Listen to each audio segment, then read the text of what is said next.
자, 76쪽에 비트겐슈타인 나오는 부분을 보도록 합시다. 자, 비트겐슈타인은 유명한 언어 철학자이신데 되게 어려워요. 사실 나도 잘 이해를 못해요.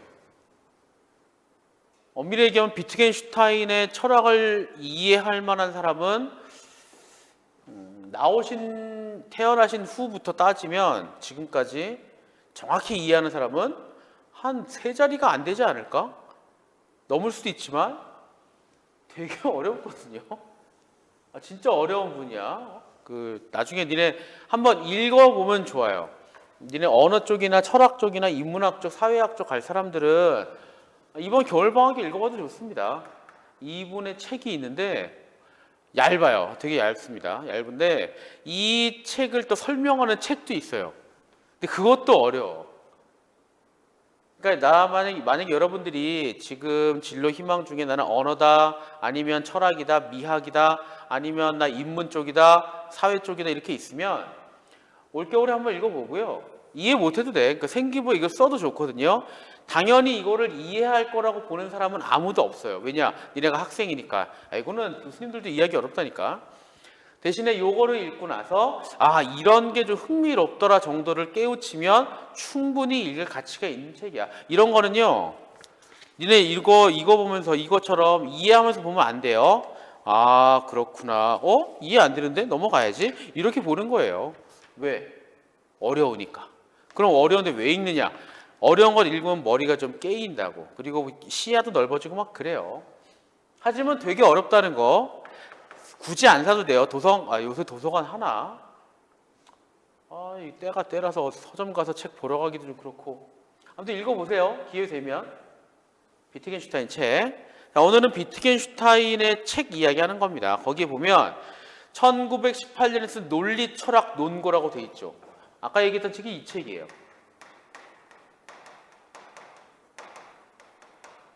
진짜 어려워요. 그리고 이분만큼 어려운 책이 참고로 철학자 중에 소시르라는 분이 있거든요. 이분 책도 진짜 어렵습니다.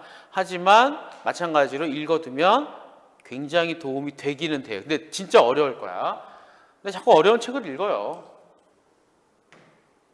76쪽의 얘기는 요 책 얘기야. 볼게요. 빈학파의 논리실증주의를 비롯해서 20세기 현대 철학에 영향을 주었다. 그래서 이 논리철학 논고가 현대 철학에 큰 영향을 준 것도 맞고요. 그리고 결정적으로는 논리실증주의에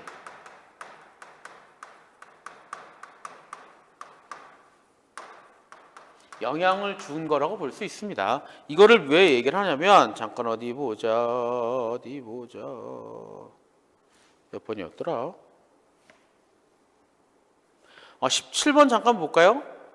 17번 잠깐 볼까? 17번? 아니지. 이따 마저 할게요. 다 읽어보고 합시다.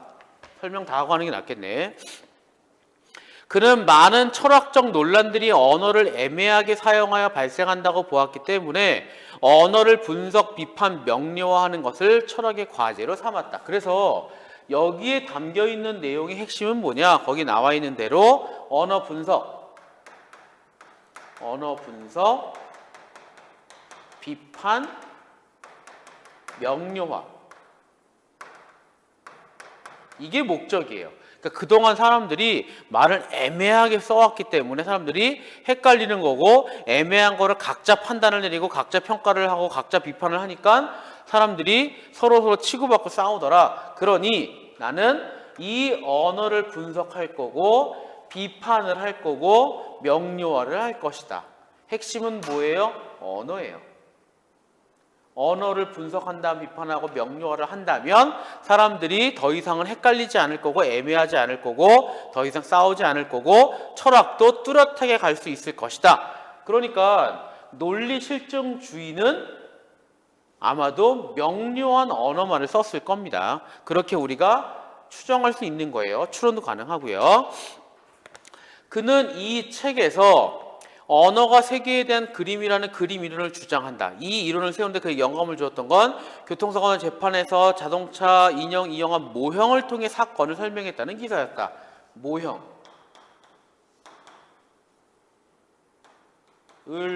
통해서 사건을 설명. 그럼 실제로 발생한 건 사건이죠. 이게 진짜예요. 그럼 얘는 뭐예요? 도구, 수단. 그치? 실제 사건을 갖고 올 수는 없으니까. 그러니까 만약에 이때 동영상이나 카메라가 있었으면 찍어와서 보여주면 되지만 그게 확실하지 않으니까 실제 사건이 발생한 거를 보여주는 거지. 모형으로 그렇게 가는 거야. 모형이 실제 자동차와 사람 등에 대응하기 때문이다. 이게 대응이에요. 뭐에? 얘에 대응하는 거야. 그는 언어도 이와 같다고 보았다. 언어가 의미를 갖는 것은 언어가 세계와 대응하기 때문이다. 그러니까 언어가 세계와 대응하죠. 그러니까 여기 밑에 뭐라고 써야 돼요? 이게 언어고 이게 세계예요. 언어를 통해서 세계를 설명 혹은 이해. 얘도 이해라고 쓸까? 같은 말이긴 하지만 이렇게. 그래서 이게 같은 거고 이게 같은 겁니다. 그럼 왜 그림 이론이냐? 그림으로 세계를 설명, 그림으로 뭔가를 설명, 언어로 뭔가를 설명하는 거 이해돼요? 보자. 그 다음 다시 말해 언어가 세계에 존재하는 것들을 가리키고 있기 때문이다. 더욱 구체적으로 하면 단순하게 세계가 아니라 세계, 이쪽으로 갈게요. 세계랑 여기에 존재하는 것들을 가리키고 있는 거죠. 말로 가리키는 거야. 언어는 명제들로 구성되어 있으며 세계는 사태들로 구성되어 있다. 그러니까 이 언어를 구성하는 게 명제, 세계를 구성하는 게 사태, 이렇게 되고요. 명제들과 사태들은 서로 각각 대응하고 있다. 이처럼 언어와 세계의 논리적 구조는 동일하고요. 똑같아. 그러니까 언어는 명제로 구성되어 있고요. 세계는 사태로 구성되어 있는 거 똑같은 거야. 언어는 세계를 그림처럼 기술하는 의미를 가진다. 언어로 세계를 표현하는 거죠. 그러니까 이게 핵심이에요. 그러면 이제 니네가 뭘 궁금해하면 참 좋으냐? 그렇다면 이 세계는 구체적으로 어떤 거죠? 아까 이게 진짜라고 그랬잖아요. 얘도 진짜예요. 사태란 뭔가요? 이런 질문을 하면 굉장히 좋다고 이따가 그 얘기 좀 할 겁니다. 그림 이론에서 명제에 대응하는 사태는 사실이 아니라 사실이 될 수 있는 논리적 가능성을 의미한다. 그러니까 자, 요거요. 요 사태를 다시 더 구체적으로 얘기하면 얘는 사실이 될 수 있는 가능성인데 더 구체적으로 얘기하면 논리적 가능성이에요. 그러니까 실제 나타나는 사실도 마찬가지고 그게 나타날 수 있는 가능성을 여기서는 사태라고 합니다. 그럼 어떻게 돼요? 명제를 통해서 사실이 될 수 있는 가능성을 설명하는 거죠. 따라서 언어를 구성하는 명제들은 사실적 그림이 아니라 논리적 그림이다. 이게 중요한 거야. 그래서 우리 지난번 그 정합설 이야기할 때랑 아까 우리 이야기하는 그 타당성의 관계를 따질 때랑 다 논리잖아요. 그러니까 여러분들은 이게 다 연결되는 지문이라고 보아도 큰 문제는 없습니다. 사태가 실제로 일어나서 사실이 되면 그 기술한 명제는 참이 되지만 그러니까 이제 요거를 따져보잖아. 가능성을 따져봄 해서 그게 사실로 확정이 되면 참이고 그게 사실로 나타나지 않으면 거짓이에요. 이렇게 되는 겁니다. 그러니까 논리적인 관계를 따져봐서 나중에 그게 진짜로 나타나면 참, 아니야, 절대 불가능해. 그러면 그게 거짓이라고 얘기하는 거야. 어떤 명제가 의미 있는 명제가 되기 위해서는 명제가 실제하는 대상이나 사태를 언급해야 하며 그것에 대해서는 참 거짓을 따질 수 있다. 의미 있는 명제이어야 돼요. 자, 요 명제는 또 둘로 나눠요. 하나는 의미가 있는 거, 또 하나는 의미가 없는 거.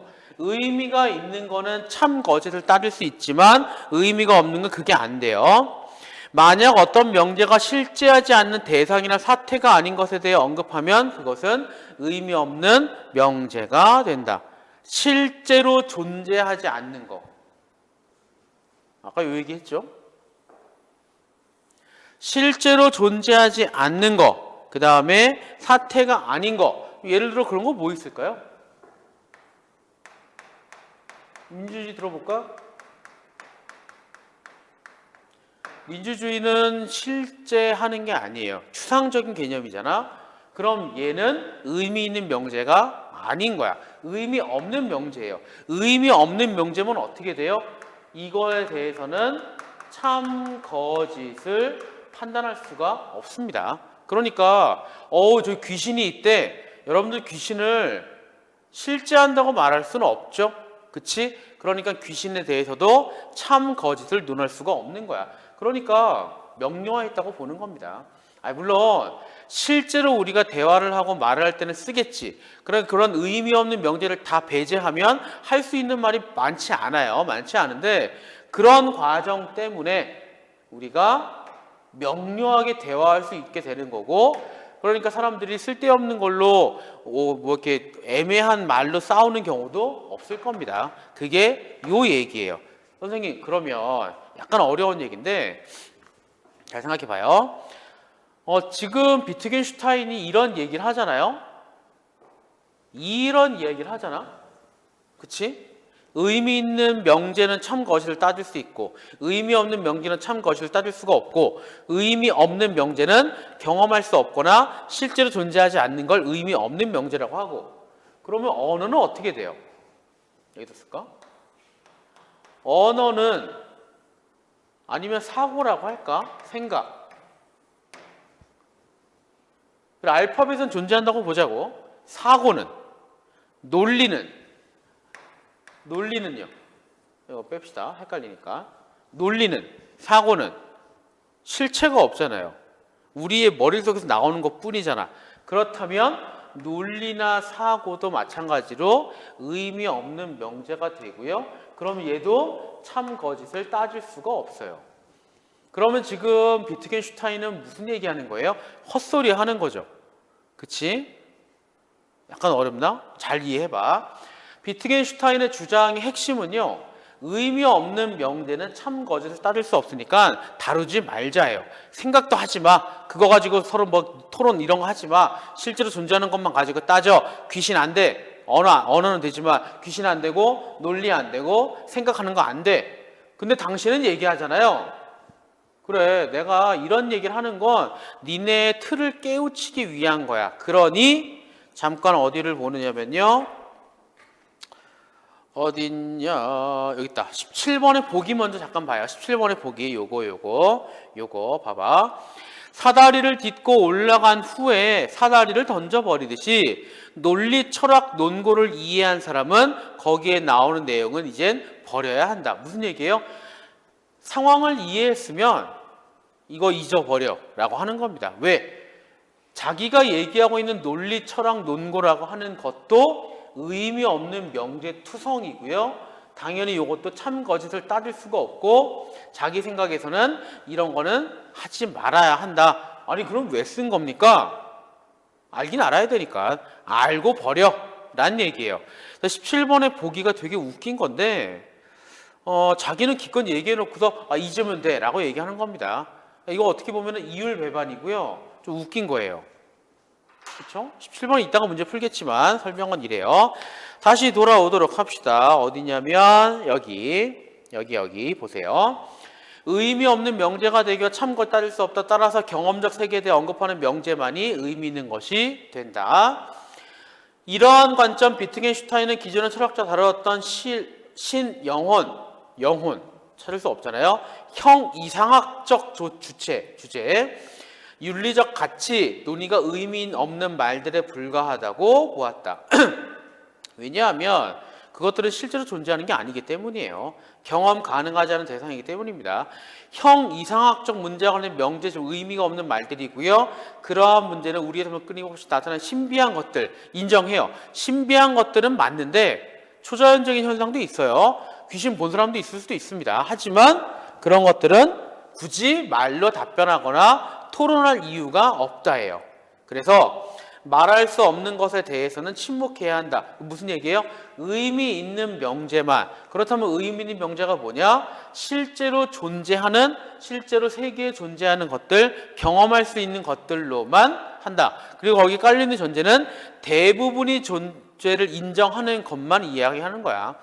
내가 귀신을 봤는데 나는 경험했다오.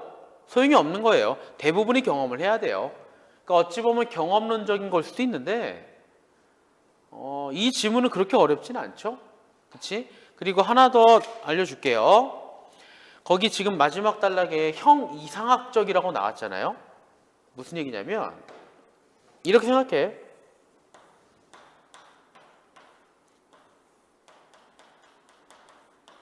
머리로 뭔가 생각하겠죠. 생각으로 할 수 있는 모든 것들은 형 이상학적 얘기예요. 상, 아래, 하. 그래서 형이하학적이라고 하는 것도 있거든요. 이거는 실제로 우리가 느끼고 만지고 접하는 거. 손으로 만질 수도 있고 발로 차볼 수도 있고 입으로 먹어볼 수도 있고 꾸룩꾸룩꾸룩 들어 소화도 하고 이런 거. 그러니까 실제로 우리가 경험하는 세계가 형이하학적. 머리로만 따지는 거는 형이상학적. 알아두면 나쁘지 않습니다. 자, 넘어갈게요. 우리 문제 15번 볼게요. 비트겐슈타인의 이론에 대해 이해한 거 적절한 거는요. 1번 언어와 명제는 서로 대응하는 개념으로 보았다. 아니고요. 대응은 어떻게 돼요? 언어와 세계, 모형과 사건, 명제와 사태. 이게 대응이지 언어는 명제로 구성되어 있는 거예요. 그래서 우리 18번을 보면 봐봐. 기억, 니은 관계. 기억이 어딨냐? 기억이 모형의 사건이잖아요. 얘네하고 얘네야. 언어가 세계, 모형이 사건, 기억, 니은, 언어가 세계, 명제가 사태. 디귿은 뭘까요? 논리적 그림은 의미 있는 명제. 이게 약간 헷갈릴 수 있는데 논리적 그림이라고 하는 게 뭐냐면요. 논리적 그림이 곧 명제예요. 그럼 명제 안에 뭐가 있죠? 둘이 있죠? 의미 있는 명제가 있고 의미 없는 명제가 있지. 그래서 18번의 디귿은요. 상위 하위 관계라고 보면 돼요. 논리적 그림이 상위, 의미 있는 명제가 하위, 상하위 관계라고 보면 되고요. 리얼, 형 이상학적 주체, 경험적 세계는 서로 반대되는 개념입니다. 그러니까 형 이상학적 주체가 이쪽이잖아. 경험적 세계가 이쪽이잖아요. 그러니까 서로 대비라고 말할 수 있고요. 18번은 그래서 미리 얘기하지만 1번이에요. 15번에 2번, 경험적 대상을 언급하는 명제는 참이라고 보았다. 아니죠. 경험적 대상을 언급하는 명제는 이제 참과 거짓을 판단할 수 있다고. 실제로 발생하면 참, 아니면 거짓. 2번 틀렸고요. 명제의 유의미는 대상 실제성 기인한다고 보았다. 계속 얘기하는 거야. 요겁니다. 요거는 경험할 수 있는 거, 경험할 수 없는 거. 답은 3번이에요. 형 이상학적 문제를 다루는 논리실 비판하였다. 아까 했던 게 요건데 논리실증주의 영향을 줬잖아요. 그러면 요거는 비트겐슈타인 쪽이란 말이지. 비트겐슈타인은 실제로 경험할 수 있는 것만 따져보랬죠. 그러니까 4번은 형 이상학적 문제를 논리실증주의가 비판했을 것이다 라고 말을 바꿔야 돼요. 논리실증주의는 형이 하학적 얘기를 다룰 겁니다. 틀렸고요. 5번, 경험 가능하지 않은 대상을 분석, 비판, 명료한 게 아니고요. 여기 있잖아. 언어, 분석, 비판, 명료한 것이다. 답 3번이에요. 자, 16번. 야, 빨리 하면 끝날 수 있을까? 의미 없는 명제. 인간은 사회적 동물이다. 사회. 머리야. 기억 안 돼요. 물은 1기압 90도씨에 끓는다. 이거는 실제로 경험 가능한데 틀렸죠. 거짓이에요. 참 거짓 판단이 돼. 건전한 신체, 건전한 정신. 정신이요? 이거 안 돼요. 정신도 의미가 없는 명제. 피카소는 81년 스페인 태어났다. 이거는 그런 사람이 있으니까 실제죠. 더군다나 이거는 뭐예요? 사실이에요. 참입니다. 미음, 우리 반 학생 절반이 헌혈을 했다. 이것도 실제로 헌혈을 했겠지? 근데 확인은 안 돼요. 왜? 우리 반이 어딘지 모르니까. 그러니까 기억 디귿이 아니고요. 니을, 리을, 미음은 확인이 되는데 니은은 거짓, 리을은 참, 미음은 확인을 해봐야 돼. 자, 마지막 17번하고 오늘 끝냅시다. 아까 얘기했던 거고요. 4번을 봐요. 경험적 세계가 아니라 언어와 세계의 논리적 관계에 대한 언급이 있기 때문이다. 아까 했던 얘기죠. 논리, 철학, 농보에서 다루는 건 결국에는 머릿속 얘기를 하는 것이다. 그러니까 갖다 버려. 그게 4번이야. 자, 1번 봐요. 자신이 내세웠던 철학의 과제 넘어서는 주제. 넘어서진 않죠? 넘어서진 않습니다. 자기가 하고자 하는 얘기만 할 뿐이에요. 객관적 세계에 존재하는 대상을 과학적으로 분석했다. 이게 언어가 객관적 세계의 논리가 어느 객관적 세계에 존재하는 건 아니죠? 아니에요. 언어야 언어. 논리입니다. 사고잖아요. 논리, 사고, 언어는 다 실제로 존재한다고 보기 좀 애매하잖아. 실제하는 대상이 아니라 논리적 가는 사태에 대해 기술하고 있기 때문이다. 그냥 뭘 다루어야 하느냐를 얘기하는 겁니다. 그러니까 3번은 그럴싸하게 꾸며놓은 것 뿐이고요. 5번은 아니죠. 그거를 대답하려고 쓴 게 아니에요. 그러니까 17번이 좀 어려울 수 있는데 하나 더 하고 오늘 끝낼게요. 자, 이런 관계를 우리가 뭐라고 하냐면 메타란 말을 써요. 이래 메타 영화라고 하면 영화를 다루는 영화예요. 그럼 메타 언어는 뭘까요? 언어를 다루는 언어예요.